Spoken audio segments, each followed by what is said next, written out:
This aircraft is the most advanced of its breed. Built around a first look, first shot, first kill ethos, it is all set to become the air-dominant stealth fighter of the 21st century. The Raptor is a killing machine, just like the name implies. As deadly as it looks, it's even more deadly when it gets out there and does its job. Deadly and undetectable at long range, this breathtaking fifth-generation fighter blends unmatched dogfighting with precision strike ground attack capabilities. You literally are able to swim through the sharks, and the sharks never see you and never know you're there. And at any point in time, you can reach out and touch them with deadly force. Capable of super cruise and packing a deadly array of state-of-the-art missile systems, this stealth jet of the new millennium can intercept and strike any target with near impunity. They die. They die without knowing where the Raptors are. They die without knowing that they were targeted. They die wholesale. Now, using unique footage, we'll take you on an all-access tour of America's newest superweapon, the F-22 Raptor.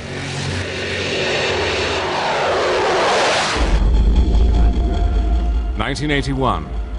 In his first press conference as chief executive of the United States, Ronald Wilson Reagan offered a deal to the Soviet leader Leonid Brezhnev.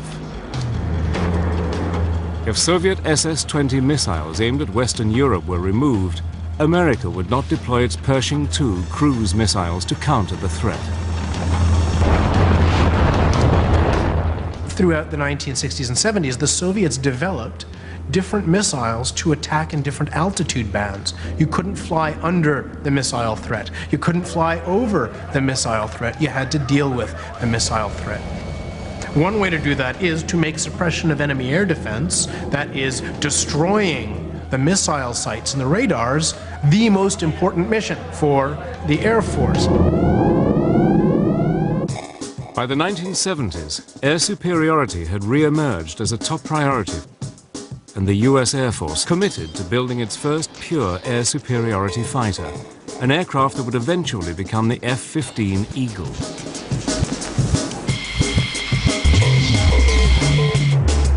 But just as F-15s became operational in 1978, alarming new evidence suggested that the new fighter's superiority might only be temporary.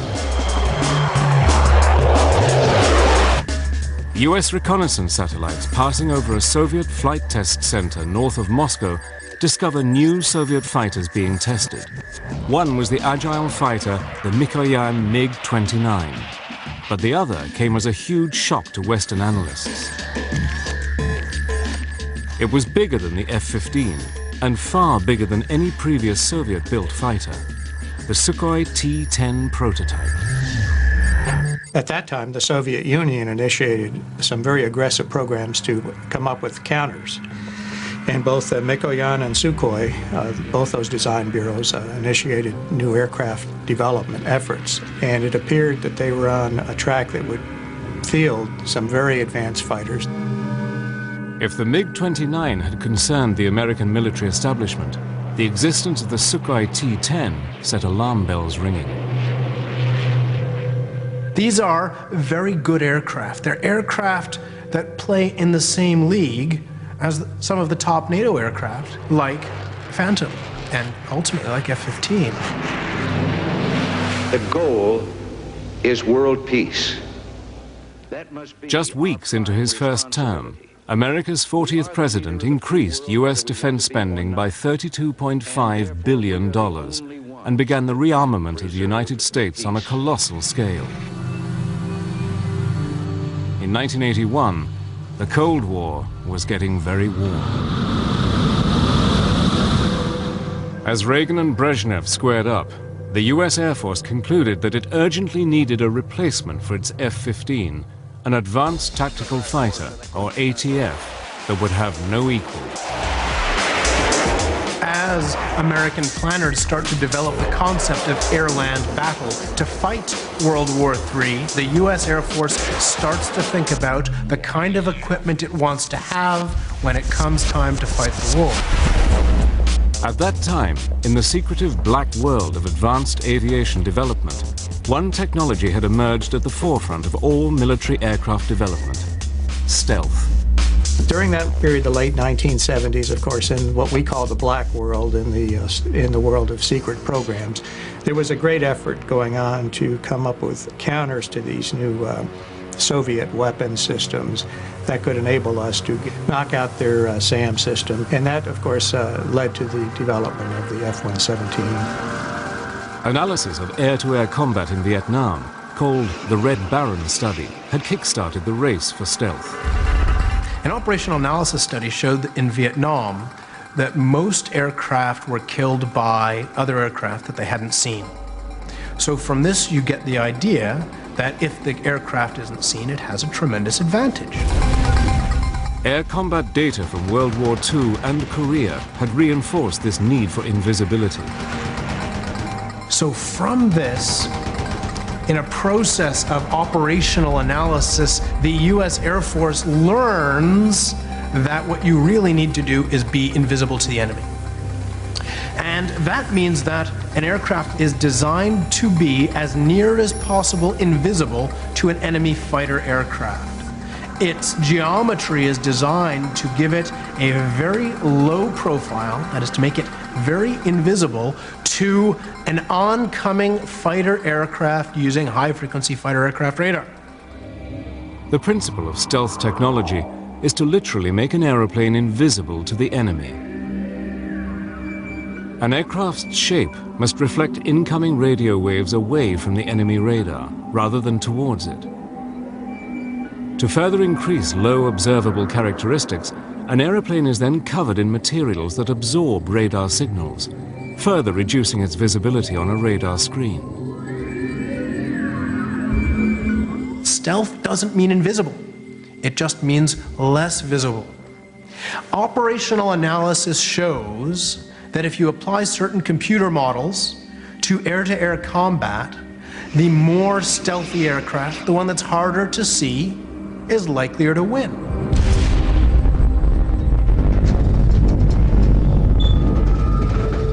Leading the way in stealth technology was Lockheed's Skunk Works. In the late 1970s, stealth wasn't widely known outside of a few companies. The ability to integrate stealth technology, shaping for stealth, and the materials was really only well known in two companies. It was Lockheed and Northrop. In 1977, amid unprecedented security, Lockheed had flown a prototype of the world's first stealth fighter. And by the 1980s, during Operation Just Cause, its F-117 had helped to destroy General Noriega's regime in Panama.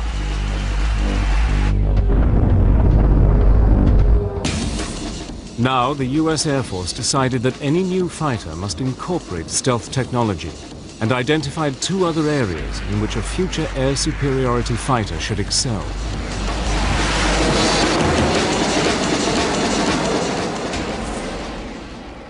Well, at that stage of the game, it was clear that the Air Force wanted a stealthy fighter. It was also clear that they wanted an airplane that would supercruise, in other words, run supersonically without lighting off the afterburners. And they didn't want to sacrifice any of the classic fighter maneuverability. So they wanted a fighter that, besides all the new technology, would maneuver as well or better than the F-15. In October 1982, representatives from fighter manufacturers met with the US Air Force and began to identify the specific must-haves for the new fighter. At the time, there were 8 contractors that built combat aircraft in the States. 7 of those responded to our requests for proposals. From that period of 1983 to 85 or 86 was a process of refinement, narrowing down the specific parameters. It must be a supersonic cruise aircraft with a combat radius of 700 to 900 miles with reduced observables if possible. The aircraft would have to be able to operate on a 2,000-foot runway and must be easier to maintain than an F-15. The challenge had been issued. Now it was up to the finest aviation manufacturers in the world to respond. I'm a village optimist, and I have to say that the requirements were very demanding, but I didn't have any strong feeling that we couldn't do this. The Advanced Tactical Fighter program was about to begin, and the Raptor, America's fifth-generation fighter, was about to be hatched.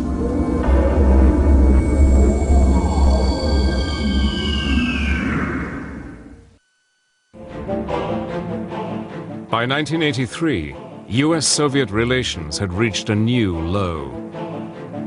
Following Leonid Brezhnev's death, the Politburo, now controlled by ex-KGB boss Yuri Andropov, had been labeled by Reagan as the focus of evil in the modern world. Continuing his policy of rearmament, Reagan announced plans for the Strategic Defense Initiative, better known as Star Wars, and Moscow reacted furiously. Попытки Вашингтона оправдать эти наращивания, которые американцы якобы должны наверстывать, это и мыслители. That August, when Korean Airlines Flight 007 on its way to Seoul from New York strayed several hundred miles off course into Soviet airspace, Russia acted. A fighter was sent up, and the civilian airliner with 269 people on board was shot down.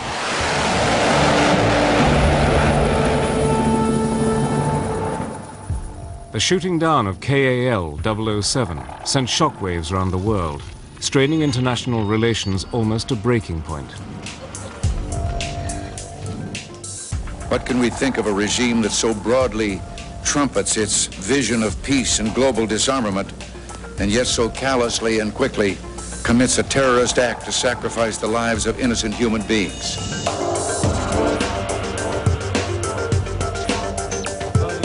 Reagan's reaction to the crisis strengthened US conviction that stealth would now be the prime requirement for America's new fighter. Some senior people in the Pentagon looked at the stealth requirements and decided they were inadequate, and they radically changed them. So stealth became a really major, dominant requirement in the program. In this politically charged climate, the US Air Force created its Advanced Tactical Fighter, or ATF, System Program Office. Based at Wright-Patterson Air Force Base in Ohio, Colonel Albert C. Picarillo is placed in charge of the division. One of the things we really wanted was the ability to leverage stealth in a high-performance fighter. And we also wanted this high-performance fighter to still be capable of good close-in, within visual range maneuvering capability. In fact, we wanted more than just existing capability in some areas. The manufacturers are invited to submit concepts for an aircraft with an operational radius of 800 miles, enough to allow it to operate over the entire central region of Europe from bases in central England. It should have low observable characteristics and be able to cruise at Mach 1.5 for an astonishing 600 miles. We weren't building an airplane for the 1990s, although that was what we were trying to do. We were really building a fighter for the 21st century that could take on all of the advanced threats that the Soviet Union was likely to throw at us. All of the teams would have their work cut out for them, but importantly, the military added another complicating factor. At the end of the concept demonstration phase, the decision was made by the Air Force to launch a demonstration validation phase of the program that would involve building 2 flight demonstrators, YF-type airplanes, that would then be evaluated.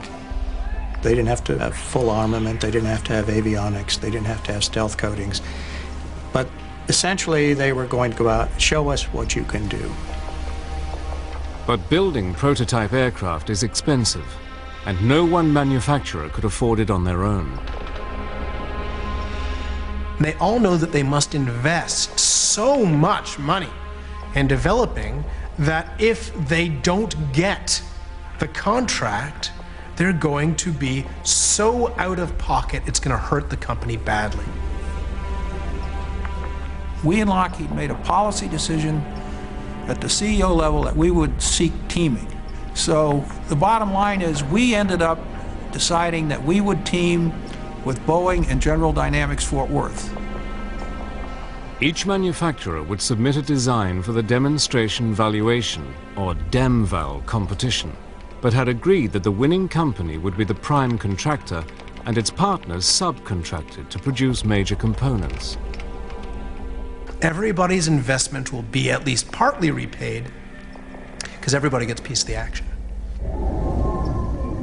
7 designs for the Air Force competition were submitted for final evaluation. All of the 7 contractors came in with designs that were very feasible, and that could have been built. The question was, which were the best, and then how did we determine that they really were good enough? 2 manufacturers with strong experience in stealth technology, Northrop with its B-2 and Lockheed with its F-117, lead the way.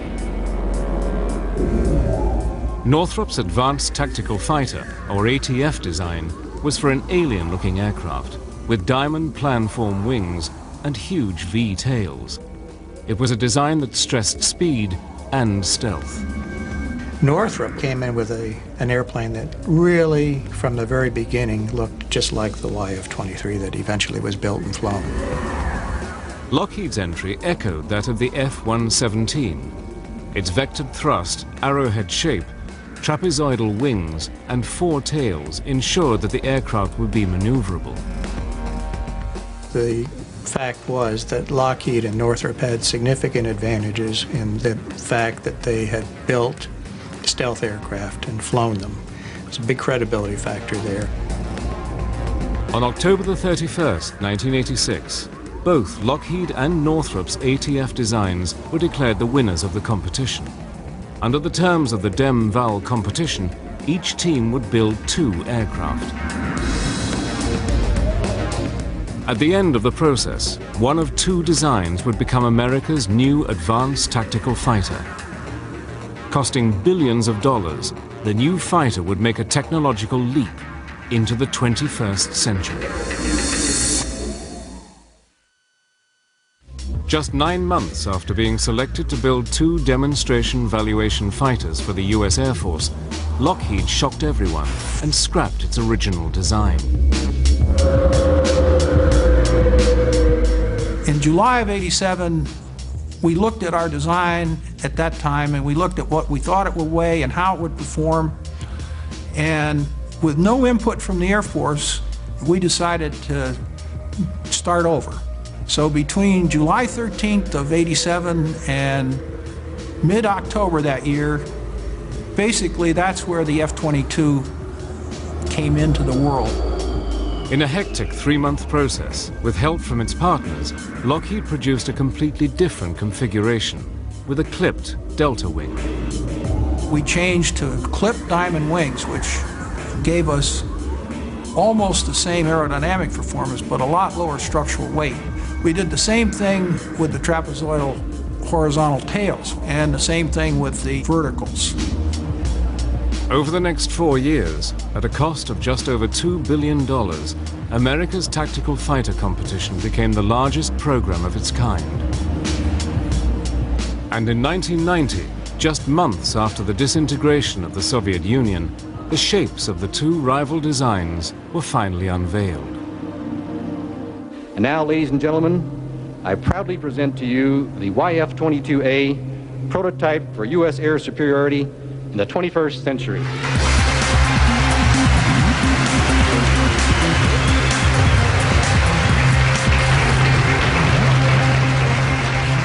On behalf of the entire team, I am honored to present the YF-23.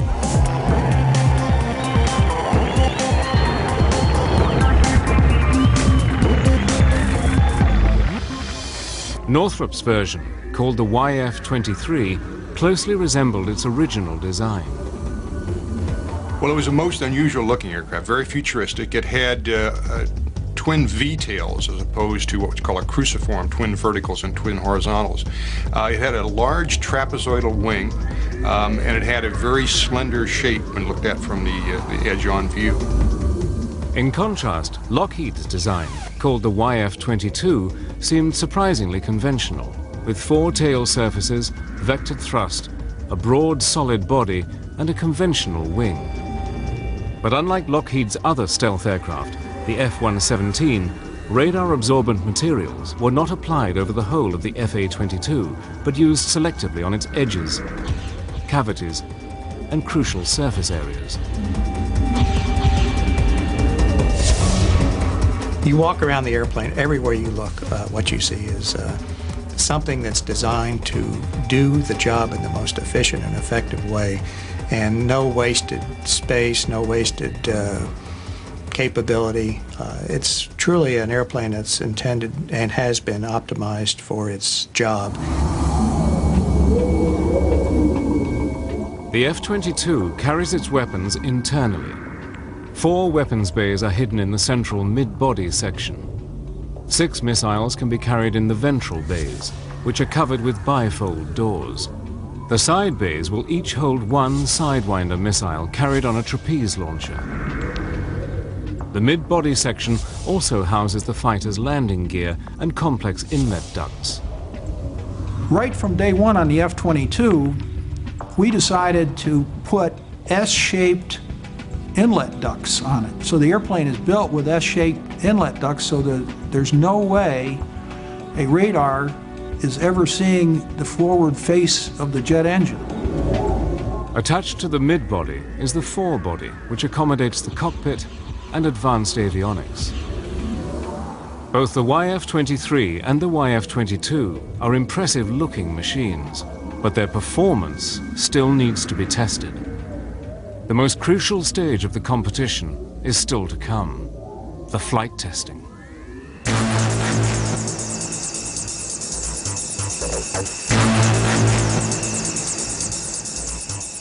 Northrop was first in the air.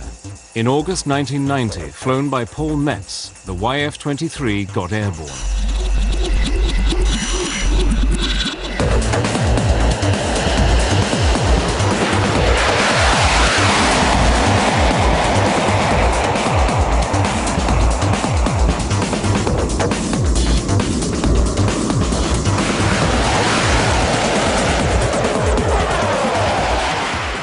The test was a huge success.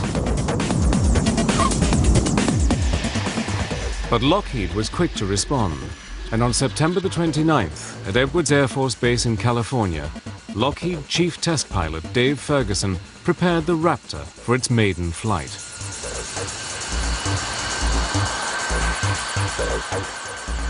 I pulled on the runway and looked down the runway. It was just a feeling of really relief and that we're going to do it. And I ran the airplane up to 80% military power. And the acceleration was just amazing. I mean, it was like an F-15 in full afterburning.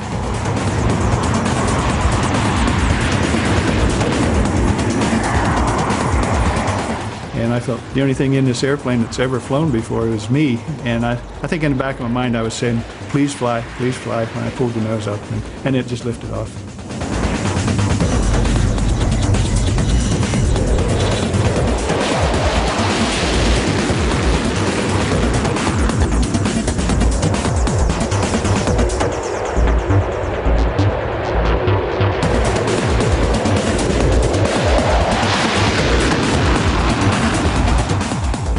I was fully aware we had a wonderful flying airplane, and the handling qualities in the takeoff and landing, or power approach as we call it, were just absolutely superb. When I landed and Sherm met me at the airplane, I said, hey boss, we really have a winner here. The way the F-22 performed was no surprise to anybody who was involved in the program, not at all. I mean, my money has been on the F-22 from early 1985, and it'll be there till I'm gone. Over the next 3 months, the Raptor underwent a whole series of tests. The Air Force required both teams to give them performance projections, and then they were going to actually compare that with what the airplanes actually did in flight, subsonic, supersonic, at different altitudes, and so forth. The winner of this stage would earn a contract for 650 aircraft. The decision would hinge not just on what the contractors promised, but on the Air Force's confidence in their ability to deliver. We expected to get a lot of flying done in the 90 days. We actually got 72 flights out of 2 airplanes in 90 days. And that is about as good as you can do. During flight testing, the Raptor had beaten Northrop's YF-23 in a number of crucial performance areas.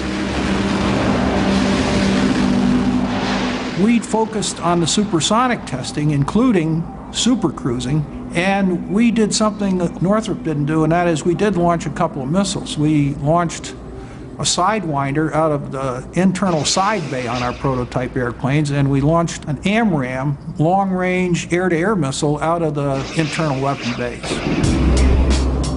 The YF-22 had clearly shown that in every category it was far superior to any existing fighter. The Air Force was very impressed by what Lockheed had done. Their flight test program was very aggressive. They flew hard and fast. They flew many more hours and sorties than Northrop did. And all of that gave the Air Force confidence that they knew what they were doing, high confidence, and they could build a superior airplane.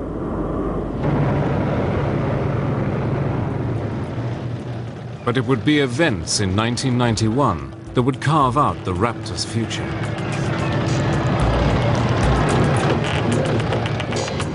"22 minutes after midnight on January the 17th, 1991, Lockheed's stealth F-117 spearheaded US strikes against Saddam Hussein's regime.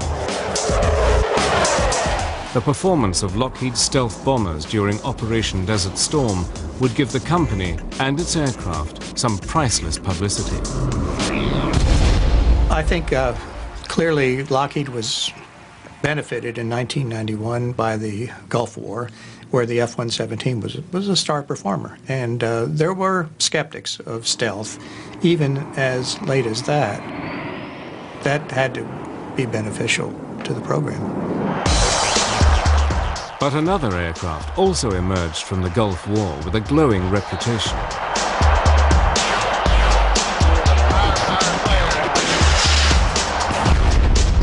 The F-15, the aircraft destined to be replaced by the ATF, had emphatically confirmed its status as the foremost air superiority fighter in the world. Now it appeared that the need for an advanced stealthy fighter, the F-22, might be totally unfounded. See, it's not like the F-15 wasn't any good. It's a good aircraft. It's still a good aircraft. It will be a good aircraft for years to come. You could even just tool up the factory and keep building new F-15s. Why not? Hey, I'm gonna bring him up now. But not everyone agrees. The big weakness in their argument is they are making a statement about world conditions today and what the threats are today. The real issue is what capability you want for 2025 or 2030. The people who say you don't need this, they think the world is not going to change in the next 20 years. And that is a hell of an assertion. By April 1991, bogged down by the F-15 debate, the US Air Force prepares to announce the winner of the Advanced Tactical Fighter contract. But would the Raptor emerge from the controversy unscathed?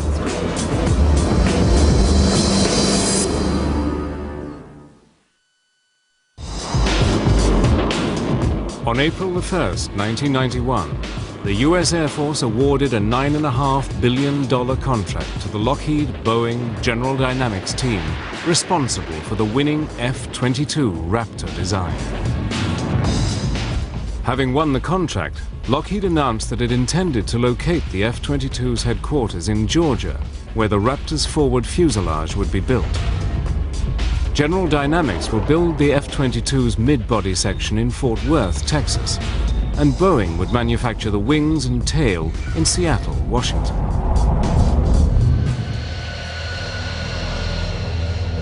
But just 8 months after the contract was awarded, the program hit its first major snag. We lost one of the YF-22s. Fortunately, the test pilot, who's a good friend of mine then and now, walked away unharmed. During preliminary testing, the unthinkable happened. a YF-22 flown by Tom Morgenfeld crashed just after takeoff. As this unique footage shows, the aircraft's thrust vectoring system forces it to belly land on the runway. A key element of the Raptor's design, thrust vectoring uses movable exhaust nozzles to alter the angle of thrust from the two Pratt & Whitney engines. As the Raptor makes its low-level flyby, Tom Morgenfeld keeps the stick forward to keep the nose down. But as the landing gear is retracted, the thrust vectoring engages and pushes the aircraft towards the tarmac. As the pilot struggles to correct this change in direction, the Raptor seesaws.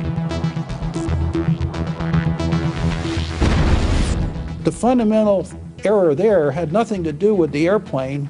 It had to do with the fact that you don't fly a green airplane and fly it at low speeds, at low altitudes. The cause of that accident was stupidity on the part of the management. It had nothing to do with technology. Despite the loss of the stealth aircraft, the program had achieved its major goals. 10 million man-hours of analysis, 4,000 hours of radar testing, and hundreds of hours of flight testing had gone into the development of the aircraft, even before construction was given the go-ahead. In fact, the F-22 has accomplished more flight testing than any other fighter prior to full-scale production. The first FA-22 built for the US Air Force was unveiled in a ceremony on April the 9th, 1997, at the company's headquarters in Marietta, Georgia.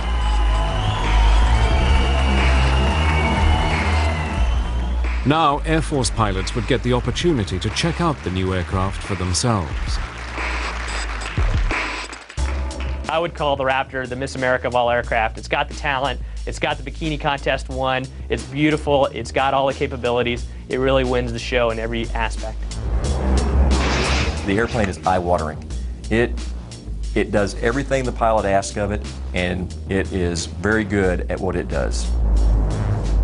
First flown by the Air Force in 1997, pilots at Edwards Air Force Base have surpassed 2,000 flight test hours in more than 900 missions.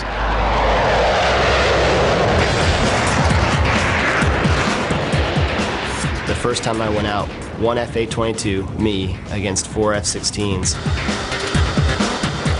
And they told me what they were going to do. They were going to do everything possible to defeat my systems. And I watched exactly what they did the entire time and shot them all. It was almost too easy, and I was almost laughing in the cockpit. One of the key advances in the Raptor's design is its advanced cockpit and integrated avionics systems.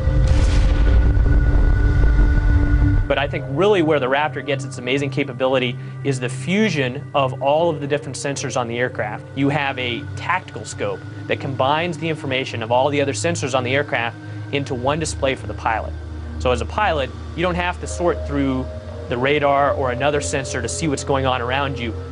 Information is power, and the way this airplane displays information to you, it gives you knowledge of the battle space. It's all about seeing what's out there in front of you and being able to make decisions about what to engage, when to engage, and how to engage it. I'd say integrated avionics does two things for me. Number one, it makes me a lot safer. It gives me less chance to crash my jet. It also makes every pilot who flies this aircraft more deadly. Instead of having to do 6 or 8 steps to achieve a kill, you really only have to do one. The Raptor carries a formidable array of ordnance. All of the Raptor's weapons are housed inside the aircraft. 2 bays at the bottom of the plane utilize a pneumatic-style hydraulic launcher that literally punch the missiles, or JDAMs, out of the aircraft with a force of 40 Gs. And 2 side bays house air-to-air missiles.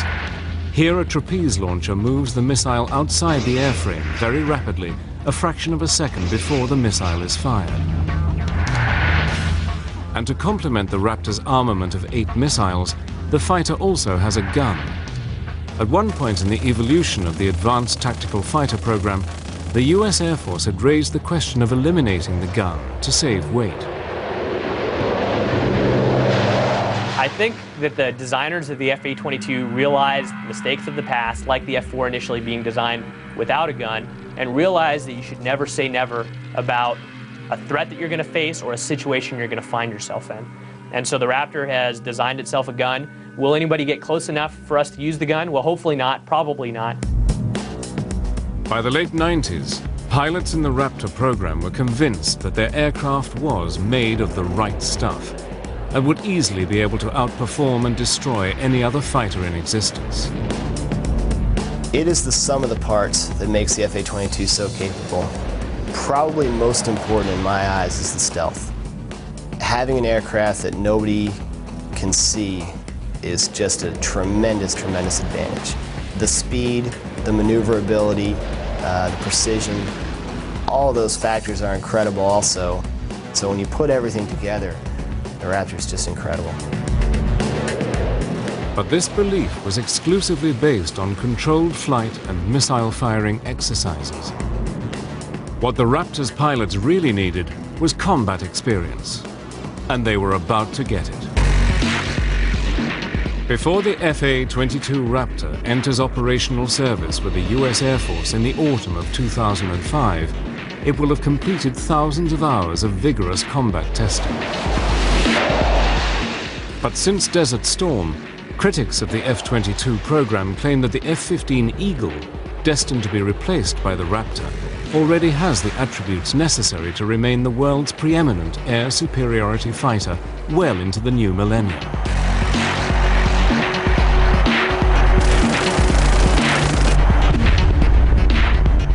It is a view dismissed by the US Air Force. If you look at the F-15 and the F-18 and compare it with existing fighters that are sold around the world today, you'll find that today we're almost at parity. If we ever run up against an enemy that has the ability in terms of the air crew to use those enemy fighters, we will have a tough time with the current generation. The F-15 is a great aircraft, and in air-to-air it is outstanding. However, with the production of new fighters that are being produced today and also some surface-to-air threats, there are situations in the F-15 that would make me nervous.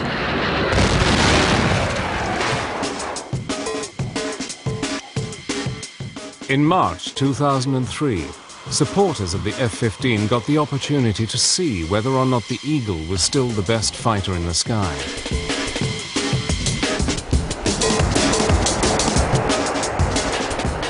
Five F-15s would go head-to-head with a single Raptor. Although no missiles would be used during the exercise, the sorties would closely resemble actual combat. No quarter would be given by either side.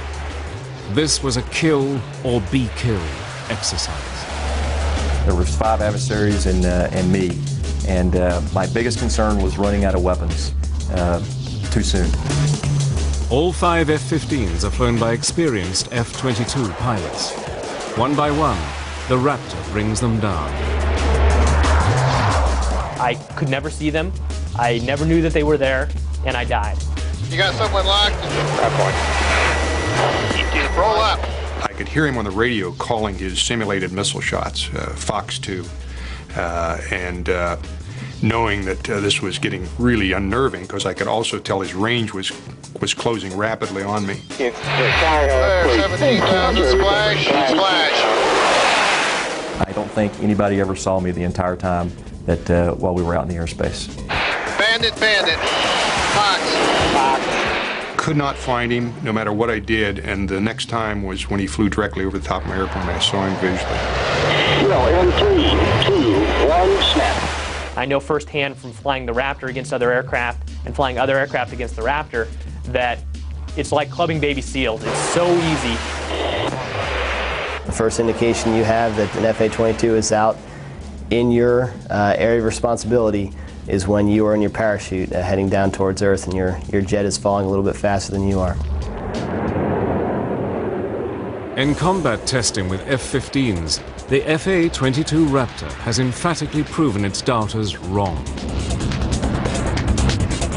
There have been times when the Raptor has gone up 2 versus 8 against F-15s, and it ends up being boring for the adversaries because no matter what they do, they die.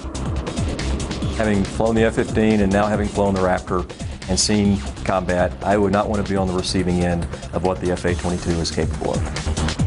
We will take on anything, any combination of the latest aircraft that we can throw at ourselves, and we usually win.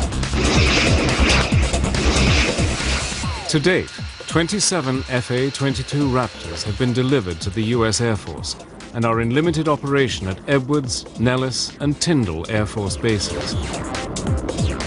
Many more will follow. The Air Force has agreed to a final production run of almost 300 aircraft. I think 300 F-22s will tip the scales of any conflict in our favor. I think that any country who sees 300 F-22s flying towards it has got to get a little nervous. Lockheed expects that a full production rate of 60 aircraft per year will have been achieved by the end of 2004. And with components and parts coming from 46 congressional states, the F-22 is truly a national effort. Costing a massive $93 million each, the Raptor is certainly the world's most expensive fighter aircraft, but for many, it is money well spent. Yeah, this was something special. This was not like an F-15 on steroids or an F-16 on steroids. This was the real thing with a leap of technology that's orders of magnitude better than what we have now. The interesting thing about the F-22, though, is it is a fixed volume with an infinitely increasing ability in terms of its computer capabilities. If you think about the airplane, it has fixed holes in the sides of the fuselage where computers sit today. In the future, there will be more computer capacity that requires less power going in that same physical hole. So the F-22, over the course of its life, will only become a more and more flexible and more potent machine as computer capacity increases. America's F-22 Raptor was created out of the Cold War fear that Russian-made fighters would sweep aside the F-15. But the world has changed since the frigid days of the Cold War. The Soviet Union no longer exists, and the F-15 has more than earned the fear and respect it commands as the current frontline fighter for the U.S. Air Force. But the Raptor, Lockheed's F-22, looks all set to carry U.S. Air Force doctrine well into the 21st century. I'd be terrified to go into the arena with something like that. I really would. I've been on the receiving end of it in testing and mentally translated myself to what if this was combat, and it is a unnerving and a disquieting feeling to fly in the same airspace with one of these airplanes. I would say that it's not fair to our enemies or even our own technology to fight against the Raptor, but the goal of war isn't fair, that we don't go into combat because we want a fair fight. We want to win as fast as possible with as little loss of life as possible. And the Raptor allows that to do that for generations to come. In today's changing world, there are few certainties. But the rule of the Raptor, America's air dominance fighter, over the skies, is one of them.